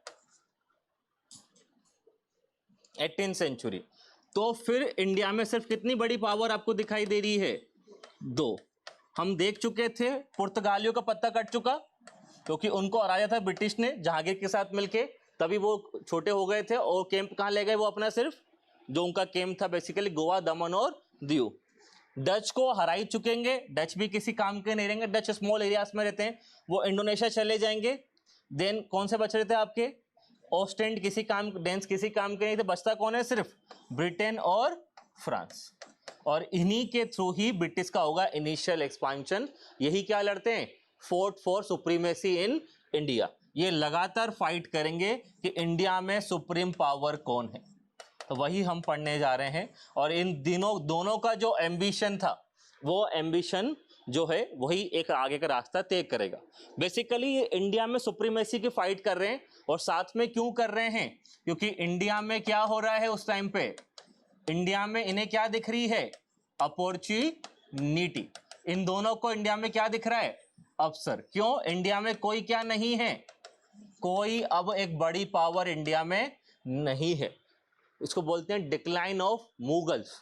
जब मुगल डिक्लाइन कर रहे हैं तो किसको अवसर मिल रहा है? इन दोनों कंपनीज को। क्यों? वैक्यूम जो बन रहा है वो कौन फिल करेगा? ये। क्योंकि मराठा इतने पावरफुल नहीं रहे, पता ही होगा आपको। ऐसा शिवाजी की डेथ हो जाती है, देन आपके बालाजी विश्वराव वगैरह जब डेथ हो गई, बाद में क्या आती है? छोटी छोटी चीजें। तो इनको लगता है कि अच्छी अपॉर्चुनिटी है, तो फिर क्या करते हैं? इंडिया में सुप्रीमेसी की फाइट होती है, याद रहेगा। तो ये ब्रिटेन और फ्रांस के जो लोग थे, यही लड़ते हैं क्या? The famous Carnatic Wars. कहां है कार्नेटिक? कोरोमंडल कोस्ट या मॉडर्न कर्नाटक? जो मॉडर्न कर्नाटक है उसी को क्या बोलते थे हम पहले? कार्नेटिक। जो वर्ड कार्नेटिक है उस एरियाज को बोलते हैं जो क्या है? मॉडर्न कर्नाटक वाला area, near by areas, Carnatic. कितनी वॉर हुई है? Total 3 Wars. टोटल हुई है 3 कार्नेटिक वॉर्स, फर्स्ट, सेकंड और थर्ड। 3 कार्नेटिक के युद्ध हुए हैं। ओके, और तीनों किसके बीच में होंगे? ब्रिटेन और फ्रांस के बीच में।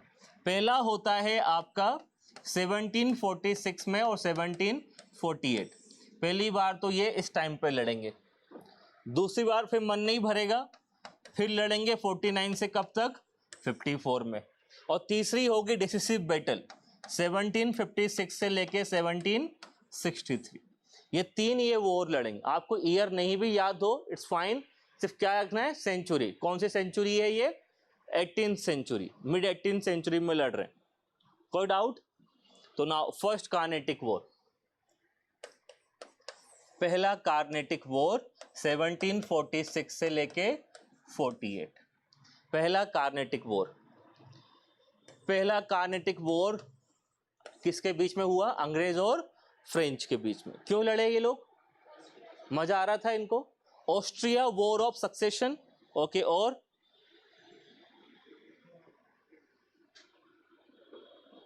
कुछ?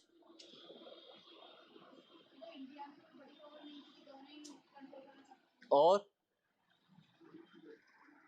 तो लिख लो पहला इनका जो वजह क्या थी, क्यों लड़ाई कर रहे थे ये लोग।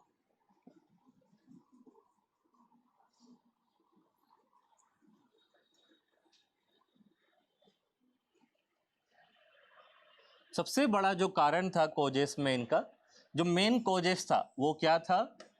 एक मुद्दा था।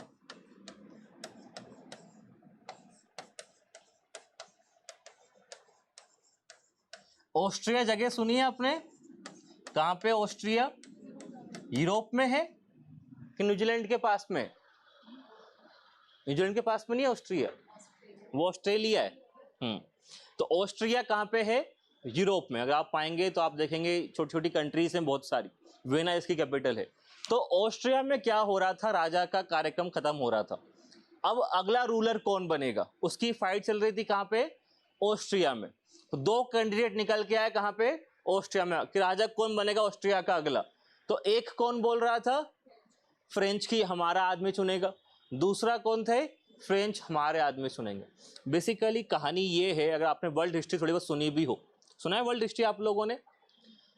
वर्ल्ड हिस्ट्री में उस टाइम पे जब हम बात करते हैं, बेसिकली ऑस्ट्रिया हंगरी का नाम आता है साथ में। ऑस्ट्रिया हंगरी दोनों किंगडम्स थे, दे वर पावरफुल किंगडम्स। तो चाहते थे कि एक बड़ा किंगडम था, एक ब्रिटेन का था, एक फ्रांस का था अपने आप में, और एक प्रूशिया का था, चौथा कौन सा था? Austria Hungary. तो ये चाहते थे कि ऑस्ट्रिया पे किसका कमांड रहे? हमारे लोगों का। तो ब्रिटेन चाह रहा था कि जो अगला राजा बने वो कौन सा बने, इसको मैं सपोर्ट कर रहा हूँ। और वो क्या चाहता था? फ्रांस, कि मेरा आदमी बने। दोनों ने अपने अपने कैंडिडेट चुन लिए, और उसी क्या चक्कर में क्या हो गया? फाइट। बेसिकली फाइट कहाँ पे हुई थी? यूरोप में। फाइट कहाँ की थी? यूरोप में। लेकिन इंडिया में भी दोनों मौजूद थे, दोनों लड़ लिए, बातचीत चल रही थी, कौन जीतेगा, लड़ लो, आ जाओ, तो सामने लड़ ली। होता है कि नहीं होता है ऐसा? सिंपल सा एग्जाम्पल है, अभी ये चल रहा है बहुत ज्यादा जगह। फॉर एग्जाम्पल रशिया यूक्रेन लड़ाई चल रही है। अब इंडिया में क्या हो जाए, रशिया और जैसे रशिया छोड़ो, तुर्की में समिट हो रही थी ये कभी कुछ टाइम पहले, तुर्की में समिट थी, तो डेलीगेट्स कहाँ के गए थे, यूक्रेन के, और डेलीगेट्स कहाँ के गए थे, रशिया के भी। दोनों आपस में लड़ लिए, वायरल चल रहा है वीडियो, गुस्सा गुस्सा मार रहे हैं एक दूसरे को। और तुर्की में क्यों लड़ रहे हैं वो, क्योंकि रियल में लड़ाई कहाँ पे हो रही है, वहां पे। वही काम इंडिया में हुआ, वॉर कहाँ चल रही थी, ऑस्ट्रिया में, लेकिन लोग दोनों के यहाँ थे, दोनों क्या कर लिए, लड़ाई कर लिया, तो वहां पे लड़ लिए, तो इंडिया में क्या चालू हो गई इनकी, वॉर। और दूसरा क्या है, वही इंडिया में क्या हो रहा है, कोई भी पावर नहीं है, सब क्या चाह रहे थे, इसका फायदा उठाना, कि इंडिया में कोई बड़ी पावर नहीं है, तो एक अवसर अच्छा है, एक काम कर लेते हैं, अपना अपना कंट्रोल जमा लेते हैं, ठीक है, या इट मीन्स मोर कंट्रोल, कि जितना कंट्रोल कर सके इंडिया पे हम क्या कर सकें, लड़ लेते हैं। और तीसरा बेसिकली किसके लिए था ये, for larger control over trade, कि अगर ये हार जाते हैं मानो फ्रेंच या अंग्रेज, तो अकेला कौन बचेगा, सिर्फ एकमात्र पावर, सत्ता किसकी हो जाएगी, सब कुछ उसकी, यही होने वाले भाई, दो पावर बच रही है, कोई भी एक भी हारा, ट्रेड किसका रहेगा, पूरा हमारा। तो बेसिकली ट्रेड, पावर कंट्रोल, और कौन सा मुद्दा, ऑस्ट्रिया। तो ट्रिगर किसने किया, बेसिकली ऑस्ट्रियन वॉर के इशू ने, लेकिन ऑलरेडी मन में क्या चल रहा था, इनको भगाना है, इनको भगाना है, बहाना मिल गया, क्या हो गई, लड़ाई हो गई, ठीक है। ये लड़ाई हुई, लड़ाई करा कौन, लड़ाई करा कौन, फ्रेंच साइड से उनका जो गवर्नर था, क्या नाम था, डुप्ले, फ्रेंच साइड से डुप्ले, जो उनका गवर्नर था, फ्रेंच साइड से कौन आया लड़ाई करने, डुप्ले, और अंग्रेज साइड से कौन आया, रॉबर्ट क्लाइव। तो बेसिकली अंग्रेज की सेना को किसने लीड किया, रॉबर्ट क्लाइव नाम के आदमी ने, और फ्रेंच की किसने किया, डुप्ले ने। लड़ाई करते रहे, लगातार लड़ाई करते रहे। इसी बीच में एक फेमस बैटल होती है, बैटल ऑफ सेंट थॉम। ये सेंट थॉम फ्रेंच के हाथ में था, ये फ्रेंच थॉम की फेमस बैटल होती है। दोनों लड़ते रहते हैं, फ्रेंच पावरफुल रहते हैं, थोड़े से फ्रेंच पावरफुल होते हैं, इसी बीच में वॉर क्या जाती है, फिर खत्म हो जाती है। तो ये दोनों फाइट लड़ेंगे, फेमस बैटल ऑफ सेंट थॉम होगी, लेकिन ये बैटल चलती रहेगी 2 साल तक, कोई क्या नहीं निकलेगा, कोई कंक्लूजन नहीं निकलेगा। और इसी बीच में मुद्दा कहाँ सोल्व हो जाएगा, ऑस्ट्रिया का। जो मुद्दा था ऑस्ट्रियन वॉर ऑफ सक्सेशन का, वो मुद्दा सोल्व हो चुका था, तो फिर लड़ाई करने का कोई मतलब ही नहीं था। वहां पे कार्यक्रम हो गया, जिसको बैठना था बैठ गया, वो कार्यक्रम खत्म हुआ, तो वॉर कहाँ हो गई, सेटल हो गई। तो 1748 में ये वॉर खत्म हो गई, और दोनों में ट्रीटी साइन हो जाएगी, ट्रीटी ऑफ एक्स-ला-चापेल। तो एक ट्रीटी होगी एक्स-ला-चापेल। तो याद रहेगा मुद्दा कहाँ का था, बाहरी, ट्रीटी भी कहाँ हो रही है, बाहर। बहुत सिंपल सा एग्जांपल मैं दे रहा हूं, क्योंकि मुद्दा क्या था, सक्सेशन ऑफ ऑस्ट्रिया को लेके। तो ट्रीटी भी कहीं साइन हो रही है, यूरोप में। ट्रीटी का नाम क्या है, एक्स-ला-चापेल। तो ट्रीटी ऑफ एक्स-ला-चापेल ये नाम क्यों पड़ा, क्योंकि मुद्दा ही बाहर का था। वहीं पे दोनों के राजा या राष्ट्र प्रमुख बैठे, डील साइन हुई, और क्या बोला, लड़ाई हम अब से नहीं करेंगे। याद रहेगा। तो इस प्रकार से क्या एंड हो गया आपका पहला, एक्स-ला-चापेल। फेमस बैटल क्या होगी, बैटल ऑफ सेंट थॉम, जहां दोनों पावर दिखाएंगे अपनी मेजरली। कोई डाउट तो नहीं, चलिए हटा दूं मैं इसको। देन तो ये वॉर कोई निष्कर्ष नहीं निकलेगा, दोनों 1-2 साल शांति से बैठेंगे, लेकिन मन में क्या हो रहा होगा, चुल मच रही होगी, फिर से क्या लड़ लेंगे, सेकेंड कार्नेटिक वॉर। लेकिन और लड़ क्यों रहे हैं, मैं बता चुका, क्योंकि इनको क्या दिख रहा है, अपॉर्चुनिटी, और देख रहे हैं कि अगर हरा दिया तो भारत पर रूल कौन करेगा, हम ही करेंगे। और सेकेंड कार्नेटिक वॉर होगी कब से कब तक, 1749 से लेके कब तक, 1754, 5 साल तक चलेगी ये वॉर। और ये काफ़ी डिसाइसिव वॉर भी होने वाली है, ये वॉर चलेगी। इस वॉर में, ये वॉर क्यों लड़ रहे हैं भाई साहब अब, तो पहले किसके लिए लड़े थे, ये ऑस्ट्रिया के मुद्दे के लिए, फिर से लड़ेंगे। अब फिर से क्यों लड़ेंगे, फिर से मुद्दा आएगा किसका, कौन बनेगा राजा। लेकिन अब कहाँ की बात आएगी, कहाँ बनेगा राजा, दो जगह को लेके, कौन सी जगह? हैदराबाद और कार्नेटिक। तो ये पूरी लड़ाई चलती रहेगी। अब फिर से मुद्दा आएगा, इसी बीच में क्या हुआ, हैदराबाद का जो था निजाम वो टपक गए, और साथ में कौन टपक गए? कार्नेटिक में मुद्दे, मतलब नया राजा कौन बनेगा। तो एक हैदराबाद में इशू आया, दूसरा इशू कहाँ पे आया? कार्नेटिक। और साउथ में मौजूद कौन है पावरफुल? दोनों पावरफुल है, अंग्रेज भी और कौन भी? फ्रांस भी। हैदराबाद में मुद्दा है किसके बीच में? नासिर जंग। नासिर जंग, इसको सपोर्ट किया किसने? अंग्रेज ने। सामने कौन खड़ा था? मुजफ्फर जंग। तो फ्रेंच क्या बोल दिए? हम तुम्हारा साइड ले लेंगे। तो हैदराबाद में नासिर जंग निजाम बनेगा या कौन बनेगा? मुजफ्फर जंग। इसको चैलेंज किसने किया? मुजफ्फर जंग ने। तो मुजफ्फर जंग का सपोर्ट किसने किया? फ्रेंच लोगों ने। नासिर जंग की उंगली किसने पकड़ी? ब्रिटिश ने। तो दोनों आपस में खड़े हो गए फाइट के लिए। सिमिलर कार्नेटिक। कार्नेटिक में क्या मुद्दा है? कार्नेटिक में सामने थे नवाब अनवरुद्दीन, जिनको सपोर्ट था किसका? अंग्रेज का। इनको चैलेंज किया किसने? चंदा साहिब ने। चंदा साहिब। तो उनका पौध में कौन आ गया फिर? फ्रेंच। चांद बीबी अलग है, चंदा साहिब अलग है ना? सब खिचड़ी मत कर देना। हाँ, बीबी चांदा साहिब सब एक ही लगा दिया आप लोगों ने, ठीक है? चंदा साहिब। तो अनवर उद्दीन को चैलेंज किया किसने? चंदा साहिब ने। सपोर्ट किसने किया उसका?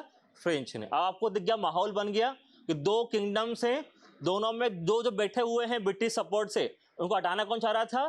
फ्रेंच। चंदा साहिब और मुजफ्फर जंग का सपोर्ट लेके, याद रहेगा। इन दोनों का सपोर्ट लिया, दोनों में क्या चालू हो गई? बैटल। दोनों ने अपने अपनी क्या चालू कर दिया? लड़ाई झगड़े चालू कर दिए। फ्रेंच ने बात कर ली किससे? मुजफ्फर जंग से। अगर तुमको मैंने गद्दी बिठवा दिया, मुझे क्या दोगे? बोलते सारा जहां तुम्हारा, मैं भी तुम्हारा, जो चाहे कर लो, काम खत्म। ठीक है, तो ये उन्होंने सारा दे दिया क्लीन चिट की, तुम्हें जो चाहिए वो ले लें, लेकिन मेरे को जितवा दो। तो फुल सपोर्ट मिल गया। लड़ाई करी लोगों ने लगातार, बैटल चालू हो गई। कभी इसने इसका सर फोड़ा, इसने इसका गला तोड़ा, यही चलता रहा। किसी का हाथ गया, किसी का पैर गया, लड़ते रहे कुत्तों बिल्ली के जैसे। याद रहेगा। एक्चुअली कहानी सुन लो, बस ये था, फाइट चलती है। इनिशियली फ्रेंच जीत रहे थे, फ्रेंच ने पूरा इलाका कंट्रोल कर लिया।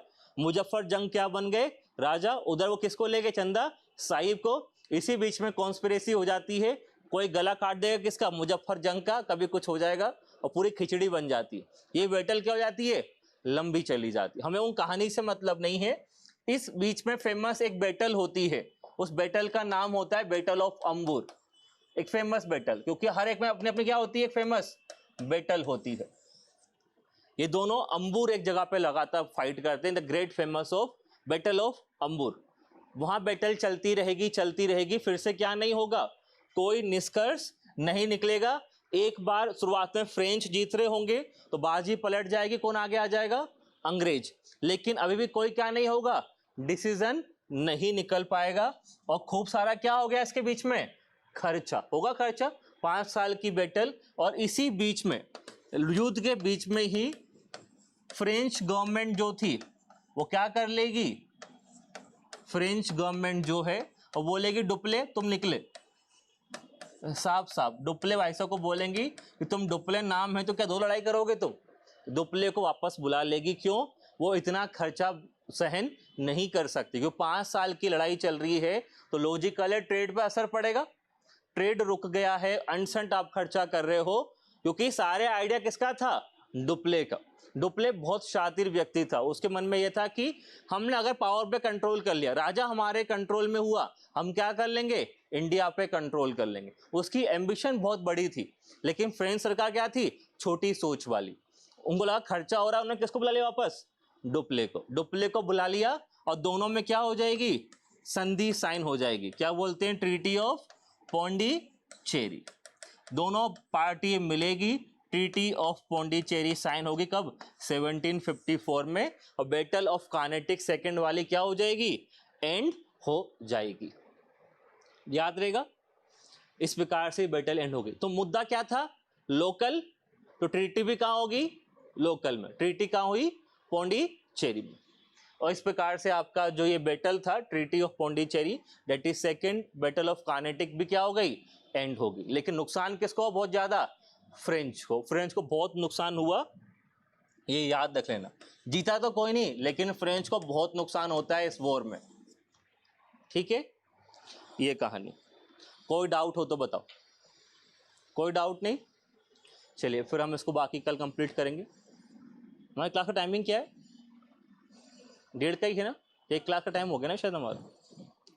कोई डाउट हो तो पूछो। ये कौन सी वॉर थी? सेकंड। इसके बाद कौन सी हो जाएगी आपकी? थर्ड। चलो लिख ही लो, वॉर तो कंप्लीट ही कर लो, उसमें कुछ नहीं जा रहा। तो कुछ टाइम तक ये करते रहेंगे, वापस से क्या करेंगे फिर? Third Carnatic war. शांति रहेगी 2 साल की, 1756 से कब तक? 1763। ये 7 साल तक लड़ाई करेंगे वापस से। तो मन नहीं भर रहा आदमी का। पहले 2 साल, फिर कितना? 5 साल का कार्यक्रम, फिर कितने साल का कार्यक्रम? 7 साल का लड़ाई करेंगे। अब कारण क्या है? द कारण है द 7 ईयर वॉर्स। कारण है क्या? 7 ईयर वॉर। 7 ईयर वॉर जो है बेसिकली ये हुई कहां पे थी? ये 7 ईयर वॉर ब्रिटेन और किसके बीच में हुई थी? फ्रांस में। और ये ऑल ओवर वर्ल्ड, सिर्फ इंडिया में नहीं हुई। ये यहाँ पे ब्रिटेन फ्रांस दुनिया के हर कोने में लड़े। हर कोने मतलब क्या? ये बैटल यूरोप में भी हुई, वहां भी दोनों गला पकड़ा। ये बैटल साथ में कहां पे हुई? अमेरिका के अंदर भी। यही बैटल भी कहां होगी? इंडिया के अंदर भी। जहां जहां ब्रिटेन फ्रांस के लोग थे, जैसे अभी आप लोग बैठे हो, चालू अपना गला पकड़ लिया एक दूसरे का कि सामने कैसे। यही हुआ हर जगह कि यूरोप में भी, अमेरिका, जहां भी दोनों लोग थे किसके? ब्रिटेन की और फ्रांस के। दोनों ने दूसरे को मारा पीटी शुरू कर दी। बोले क्यों? बस मारना है। क्या चालू हो गया आज से? 7 ईयर वॉर। साल साल तक दूसरे को क्या करेंगे? मारेंगे पीटेंगे खूब सारा। तो ये 7 ईयर्स वॉर होती। ये इवेंट कौन सा नहीं है? ये इवेंट इंडिया का नहीं है। तो ये इवेंट कौन सा है आपका? ये इंडिया के बाहर हो रहा है, लेकिन इसका एक इम्प्लीकेशंस कहां देखने को मिल रहा है? इंडिया में आपको देखने को मिल रहा है। ठीक है, ये चीजें हैं। तो वो रीजन क्या था? 7 ईयर्स वॉर, जो ये 7 साल तक चलेगी। याद रखिएगा, ये युद्ध सिर्फ इंडिया में नहीं हुआ, कहां हुआ है? पूरे विश्व में। ये यूरोप में भी लड़े हैं, अमेरिका में भी लड़े हैं, इंडिया में भी लड़े हैं, हर जगह लड़े हैं ये सारे के सारे लोग। ठीक है, 7 ईयर्स वॉर्स। और उसी का आउटकम कहां पे था? ये इंडिया में। और एक और रीजन क्या था? Control over India. फिर से मन में क्या आया?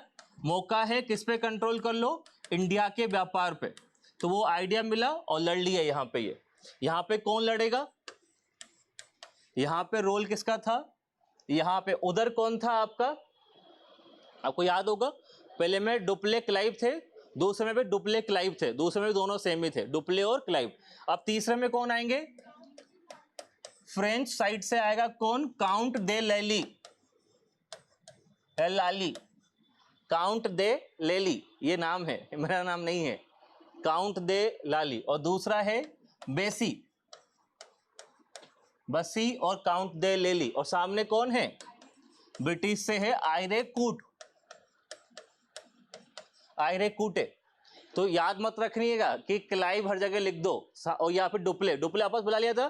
तो नए कौन आए? काउंट दे लेली और बेसी। बेसी या बूसी भी कई जगह लिखा गया नाम, उनको बुलाया गया। सामने कौन था? आयरे कूट। और कौन कूटेगा इनको? आयरे कूट। ये बैटल होगी, लगातार चलती रहेगी, इसमें कोई डाउट तो नहीं। इसी बैटल के अंदर ये लगातार चलेगी, दोनों फाइट करेंगे। हटा दूं मैं इसको, ये फाइट चलेगी। और इसी फाइट के अंदर फाइनली किसकी डिफीट होगी? फ्रेंच की। पूरी दुनिया में कौन हार जाएंगे? फ्रेंच। और इसी में एक फेमस बैटल होती है, बैटल ऑफ वांडीवोश। सुना है क्या नाम? एक ग्रेट बैटल होती है, कहां की? बैटल ऑफ वांडीवोश, जिसको बोलते हैं डिसाइसिव बैटल, निर्णायक बैटल। हार किसकी होती है? फ्रेंच की। तो तीनों में क्या है? बैटल है। बैटल ऑफ सेंट थॉम, अम्बूर और वांडीवोश। डिफीट हो जाएगी किसकी? फ्रेंच की। और फ्रेंच होकर ट्रीटी साइन होगी, ट्रीटी ऑफ पेरिस। फिर से याद रखिएगा, मुद्दा कहां का था? बाहर का। ट्रीटी भी कहां होगी? बाहर। तो 2 मुद्दे बाहर के, 2 ट्रीटी बाहर के। मुद्दा इंडिया, ट्रीटी भी कहाँ हुई थी? इंडिया में। ट्रीटी ऑफ पेरिस होगी और इसी के साथ से फ्रेंच जो पावर थी उनका कार्यक्रम खत्म इंडिया में। अब एकमात्र पावर कौन बच रही है? सिर्फ फ्रांस। फ्रेंच पावर सब कुछ छिन गया। हाँ, हालांकि इस ट्रीटी के अंदर यह बोल लिया गया था कि फ्रेंच को बोल लिया गया कि आप सिर्फ कौन से इलाके में रह सकते हो? माहे, पुडुचेरी और तीसरा क्या था? कराईकल। इनको बोला आप इन इलाके में रहो और आप इन्हीं को सेटल रहो, ज्यादा हाथ पैर मारने की जरूरत नहीं है। और French power completely decline in India, उनको छोटे से बेस पे रख दिया। अब पूरे भारत में एकमात्र अंग्रेजी पावर कौन सी है या एकमात्र विदेशी पावर कौन बच रहा है? सिर्फ इंग्लिश। इस प्रकार से अंग्रेजों ने अपने सारे जो कौन से थे कॉम्पिटिटर यूरोपियन, सबका सफाया कर दिया। Now they only left with खुद के साथ। अब बाकी बच रहा कौन है? सिर्फ नाउ इंडियन पावर्स। अब कहाँ दिमाग लगाएंगे वो? इंडियन पावर्स में। कोई भी डाउट हो तो पूछ लो। तीनों बैटल ऑफ कार्नेटिक जो हमने देखा, first Carnatic war, second Carnatic war और कौन सा कार्नेटिक वॉर? तीसरा। तो यहाँ पे ये पूरी बैटल चलेगी। तो आयरे दे कूटे जो हैं वो कूटेंगे किसको? लेली को और किसको? बेसी को या बूसी को। इनको मारेंगे और वो हालत खराब हो जाएगी। और बेसिकली ये हुआ कि इनकी बनती भी नहीं है फ्रेंच वालों की आपस में, ये भी हम पढ़ेंगे। मतलब फ्रेंच क्यों हारे वो हम कल लिखेंगे। कोई डाउट नहीं है बैटल्स में? स्टोरीज क्लियर है सारे उनकी? चलिए फिर, कोई डाउट नहीं।